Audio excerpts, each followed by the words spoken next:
game is set up and ready for play. Apologies that my introductory video was cut short. I was moving my camera phone and it stopped the video. But anyway, I was just about finished with what I had to say, so that was fine. So the setup is given for you. There's only one scenario, one campaign game in the box. It's you have reinforcements track here. So there you'll find all the British and French ground units and most of their aircraft, and some German units. The ones that are turned upside down are kind of like semi-optionals. They can come and play under certain conditions. Then the Brits and the French are all in the British holding box. So these are all the naval units. So you've got like a ton, something like 12 light cruisers, and I think there's 4 carriers. There's 3 aircraft carriers, each with an aircraft unit. There's 6 battleships, about 9 destroyers, and 6 transports, and 3 submarines. Now, as an option, you can put up to 12 naval units on the top map board edge, which I have chosen to do. So essentially the idea there is that in the middle of the area, they're going to concentrate attacks around here, and hopefully, to kind of like be able to bring in units in the middle and cut the Norway in half. Then the Germans have lots of units in the Denmark holding box. So I think they're basically available because, like the British holding box, these are adjacent to these hexes, so they're available to come on as and when. So they've got lots of Air Force there. I didn't bring on the British aircraft carriers because the aircraft from there against all these German aircraft are going to be pretty weak, so didn't think that was going to be a fair fight. In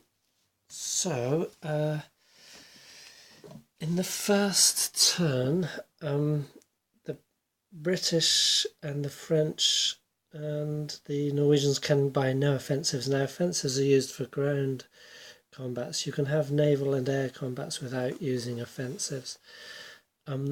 So the Germans are essentially going to be able to combat in the first turn on the ground, and the Norwegians just defend. But like I said, that British battleship force, so there's 3 battleships, 3 cruisers, 3 light cruisers, and 3 destroyers in each of those hexes. They're just going to come in and attempt some sea battle. Anyway, let's look from this end of the island up what we've got. So basically the setup is dictated, so these are all according to their setup unit, setup areas. Now this indicates that Harstadt is worth 1 national morale point. I should just show you where we are with national morale, because that's all important.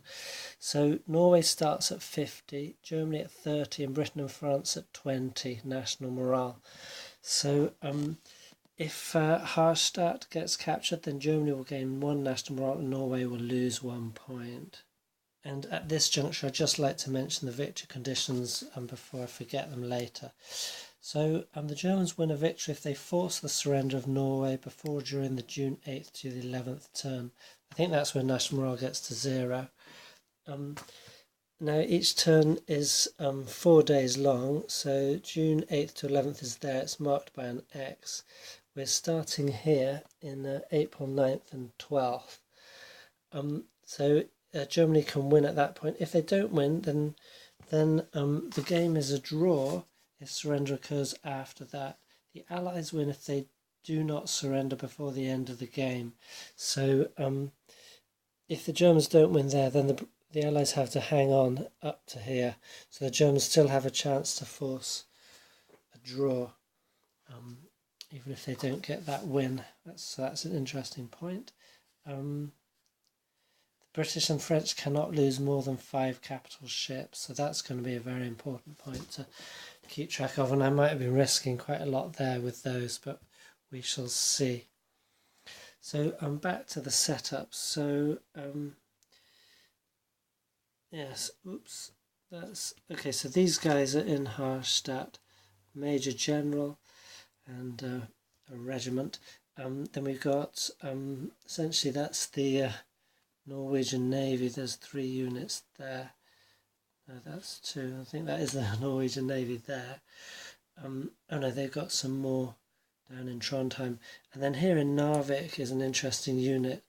It's the 15th Regiment, but apparently it was allied. It was commanded by a general or a commander who was a friend of Quisling, who was sympathetic to the Nazi regime. So there's, I think, there's a 50% chance that this unit will not fight at all, and it will just go into the force pool. The force pool is essentially when units are destroyed, and that's from there you can build them up using the national morale points. Also, if a unit is reduced, you can build it up using national morale. Now, Narvik's worth 3 national morale points itself. Tromsø is worth 1 national morale point. Oh yeah, no, the surrender conditions, it isn't dependent on national morale. That's really just the currency. Norway surrenders when all cities except Tromsø and Harstad are German controlled, and no Norwegian units are present east of Harstad. So north is that way. So if all cities except for these 2 right at the top of Norway are German controlled, then Norway surrenders, and Germany has either won or taken the game to a draw. And there must be no Norwegian units are present east of Harstad. So I would guess that means along the whole length of Norway. So I think that means they're going to have to wipe out the Norwegians. Just a note on strength values. So all units are the same. So all like Norwegian regiments are 2, 3, 5. That's the movement point. The German regiments are all a little bit stronger than the Allies, said 3, 4, 5. That's a mountain troop, but I think the others, they're slightly stronger anyway. Just a point of note. Now the German U-boats could be set up anywhere, so I just set them up. There's 3 of them, just sort of protection. And then the invasion forces set up in groups. So this was group 1, necessarily had to set up there. And yeah, this was the, okay, so that's a transport. Sorry, that's a transport. A general, he's worth 2, so that's, you note that the Norwegian general is only worth a 1. There's mountain troops, and then transport there, and then a destroyer group. So that's them. Then going down, got a Norwegian unit here, German U-boat, Norwegian regiments, the rest of the Norwegian Navy, they're in port in Trondheim, so that's 2 destroyers and a sub-force. Trondheim's worth 3. You've got a major general there, and I think, no, okay. Then you have group 2 of the German invasions, which is artillery, mountain regiment, mountain artillery, and 1 destroyer force. So that's quite weak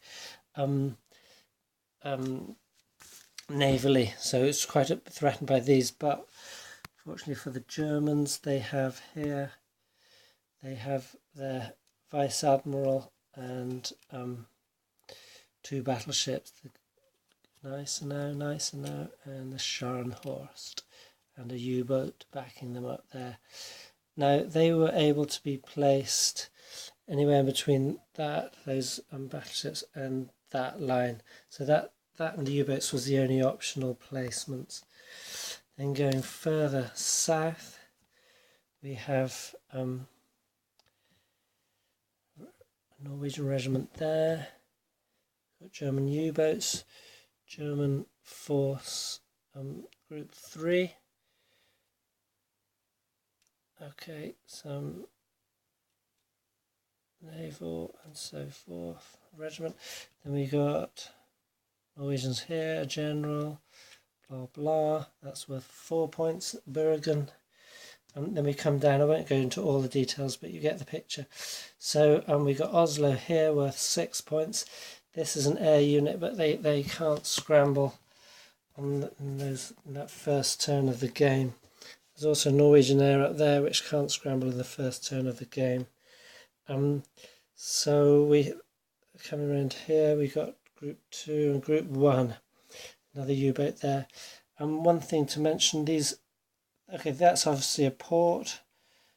That's obviously an airfield.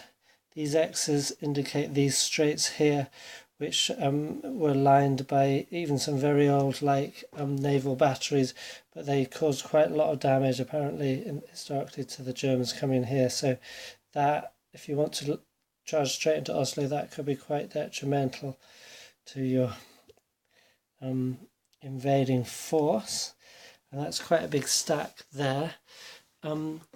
Just one thing I want to note is that Norwegians have 2 cavalry units. They have movement of 7 and they have some artillery, so they do have some fighting capability for themselves on the first turn here. So I'm just going to launch right in and start the game. We start with the offensive phase. The Allies, that's the Great Britain, France and Norway, cannot purchase any offensives the first game turn. The Germans are spending 3 points to buy 3 offensives because